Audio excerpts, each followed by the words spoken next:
मराठी कलावंतांकडून सुद्धा दुष्काळग्रस्तांना मदत केली जाते। केवळ शेतकऱ्यांना आर्थिक मदत करून आणि त्यांचे कर्ज माफ करून प्रश्न सुटणार नाही, तर त्यांना शेतीसाठी लागणारी योग्य साधनं देऊन त्यांचे प्रश्न सुटतील असं मत दिग्दर्शक महेश मांजरेकर यांनी व्यक्त केलंय।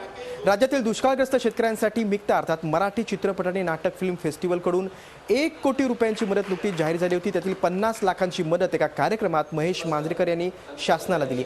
यावेळी त्यांनी आपलं मत व्यक्त केलंय।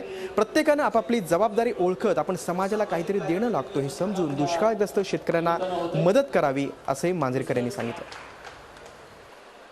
फार्मर सुसाइड हे खूपच भीषण गोष्ट आहे, but is giving them money and trying to काय म्हणतात त्याला, त्यांचं लोन माफ करून होणार आहे का?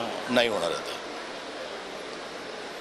त्यांना समृद्ध करणं ते फक्त तेवढंच नाही आहे। What do see, give them good बियाणं, गिव्ह देम गुड वॉटर, ते शेती त्यांचं चांगलं कसं होईल ते बघा ना। Every time you can't go on forgiving the loans आणि त्यांनी काही होणार नाही आहे। त्यांना वेगळ्या पद्धतीने मदत करूया की त्याच्याकडे कोणी काही बघतच नाही आहे। झी 24 तास रहा एक पाऊल पुढे।